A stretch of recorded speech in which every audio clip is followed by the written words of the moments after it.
ગુજરાતીઓને રામ રામ. ભગવાન મજામાં? લાવો હવે પાછા વળો પાછા. અમારો કઈ વાંક ખરો? અમે કેટલા સારા છીએ એ જાણો. અમારી પાર્ટી કોંગ્રેસ કેટલી સારી છે એ જાણો. આવું ન હોય યાર. દે ધનાધન ભાજપ ભાજપ ભાજપ. તમે બધું ભૂલી શું કામે જાઓ છો?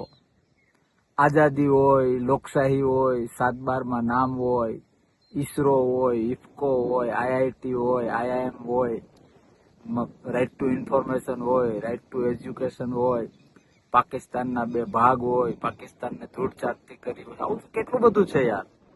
અમે બહુ સારા માણસ છીએ. આ લોકો આવીને ફાંકા મારી ગયા.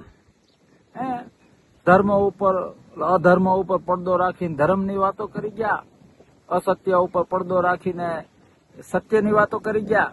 અને તમે દે ધનાધન 30 વર્ષથી ભાજપ ભાજપ. એલા ભાઈ પાછા વળો પાછા. તમે જોવો તો ખરા, તમારી પાસે જે થોડું ઘણું થયું ને એ તમારી મહેનતને લીધે થયું. ગવર્મેન્ટ પોલિસી તો થયું નથી યાર. અને બિયારણ તો બદલો. અમે ક્યાં કહીએ કે કાયમ માટે ગુજરાત અમને સોંપી દો. એક વખત ટ્રાય કરો, ના મજા આવે તો પાછા એ ગાડામાં બેસી જજો. આવવાનું ચાલુ કરો યાર. કોંગ્રેસને મત આપવાનું ચાલુ કરો. કોંગ્રેસમાં આવવાનું ચાલુ કરો. માવતર પાર્ટી છે યાર.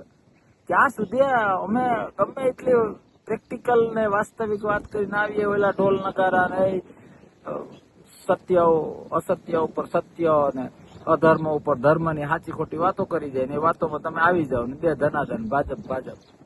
અમુક લોકો મને એવું કહે કે બાપુ અમે કોંગ્રેસના લોકો ચૂંટાઈ જાય તો એ ભાજપમાં જતા રહીએ છે. એટલે ભાઈ 2-5 લોકો એવા હોય, પણ તમે જે ભાજપને આપો છો એના કરતા વધારે મત અમને આપો ને.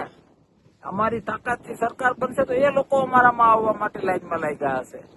એટલે એ બધી નાની નાની ગણતરી કર્યા વગર એક વખત અમે બહુ સારા છીએ. તકલીફ એ છે કે 15-17 વર્ષે છોકરો છોકરી સમજુ થાય.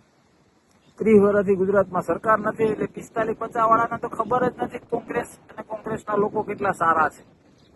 પેલા લોકો સાચી ખોટી વાતમાં તમને ભડકાવે ને તમે ભડકાઈ જાવ યાર. આવું ના હોય. થોડીક અમારું ધ્યાન રાખો યાર. અમે 142 વર્ષ જૂની પાર્ટી છે. આઝાદીમાં 1 નંબરનો ભોગ છે. શહાદતો છે. રાષ્ટ્રના નિર્માણ કરનારા છીએ. જનતા પાર્ટી છે, માવતર પાર્ટી છે કોંગ્રેસ. અને આ લોકો કાલ સવારે આવેલા તમને સાચી ખોટી 2-3 વાતો કરી ગયા. તમે તમારી ધર્મની સંવેદનાઓ સાથે સાચી ખોટી રીતે રમી ગયા.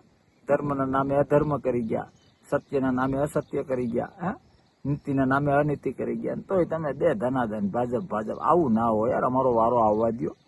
અમે બહુ સારા માણસ છીએ. અમારી પાર્ટી કોંગ્રેસ ખરેખર બહુ સારી છે. પણ આ લોકોએ તમારા મગજમાં એટલું બધું ઘુસાડ્યું છે ને, ખોટું એ ખોટું તમે સાચું માની લીધું છે. આવું ના હોય. 2-5 રીલ ઓછી જોઈને થોડું ગૂગલમાં કોંગ્રેસે કરેલા કામો વિશે જોવો, કોંગ્રેસનો ઇતિહાસ જોવો. ઓટોમેટિક તમને એમ થશે કે ઓહો બહુ મોટા છે.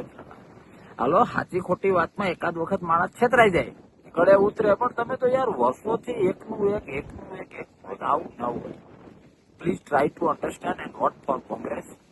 કોંગ્રેસમાં જોડાઓ અને આવતી ચૂંટણીમાં કોંગ્રેસને તાકાતથી મત આપો. એક વખત અખતરો કરો. ના મજા આવે તો પાછા કહું ને એ ગાડે જતા રહેજો. આ લોકોએ બહુ અધર્મ, બહુ અનીતિ, બહુ અસત્યનો આશરો લઈને ખાલી નાટકી રીતે ધર્મને આગળ કરીને લોકશાહીને ને ગુજરાતને બહુ ગેરમાર્ગે દોર્યા છે. પ્લીઝ એમાંથી એક વખત બહાર આવો. જોવો તમે અમને કે અમે કઈ રીતે લોકશાહીનું અને ગુજરાતનું રક્ષણ કરીએ છીએ અને આવતીકાલ ગુજરાતને આપીએ છીએ. એકવાર જુઓ. આફ્ટર તો રાજા જે મેઇન માણસ તો મત છે, મતદાર છે, લોકો છે. લોકશાહીમાં ના મજા આવે તો બદલી નાખજો. પણ એક વખત આવું ના કરો યાર. એક વખત અમને તમે ચાન્સ આપો. અમારે આજ કરવાનું યાર. આવું ના હોય. Please vote for Congress.